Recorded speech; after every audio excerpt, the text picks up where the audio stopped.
qui n'a jamais rêvé de se glisser dans la peau d'un président. En effet, l'exercice du pouvoir est entouré de bien des mystères.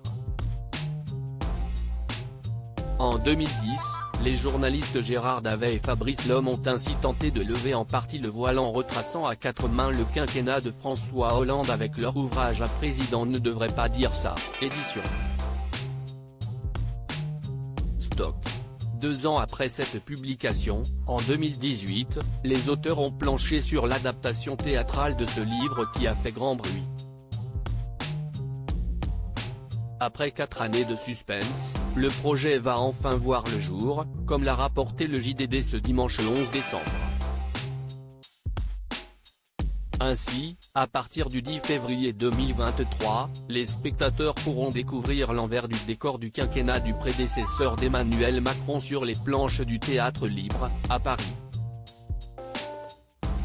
Nos confrères ont ainsi précisé que c'est l'acteur et metteur en scène Charles Templon qui sera aux commandes de ce projet ambitieux. 4 comédiens, dont le talentueux Thibaut de Montalembert, seront donc chargés de donner vie aux fracassantes révélations faites par l'ancien locataire de l'Élysée lors de l'entretien d'une 60aine d'heures réalisé pour la rédaction du livre. Supérieur à photo François Hollande, Anne Hidalgo, Jacques Chirac. Ces politiques ont fait face à la rumeur il y avait un potentiel théâtral dans cette aventure. Cette adaptation a été jouée en avant-première en avril dernier à Bobino, dans le cadre du festival Parole citoyenne. À cette occasion, Gérard Davet et Fabrice Lhomme s'étaient confiés sur le sujet dans un entretien accordé au site Vounousil. FR, il y avait un potentiel théâtral dans cette aventure. 2 journalistes face à un chef d'État, c'est une sorte de combat. Chacun a un intérêt. Le président veut soigner sa communication et être réélu, les journalistes veulent obtenir des déclarations fortes et des révélations. C'est un affrontement symbolique entre le pouvoir et le contre-pouvoir qu'est la presse. Un bras de fer très démocratique.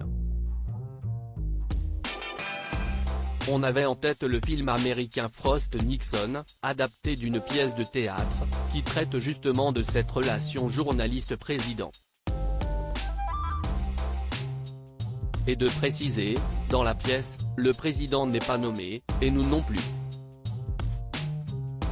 Au départ, on envisageait, sur les conseils de Jean-Marc Dumontet et Antoine Maury, les producteurs, de nous mettre nous-mêmes en scène, puis on s'est tous aperçus que ça manquait de théâtralité, nous étions 2 personnages trop proches.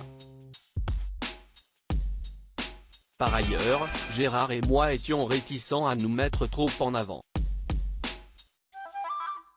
Article écrit en collaboration avec 6 médias Crédit Photo, Stéphane Le Mouton.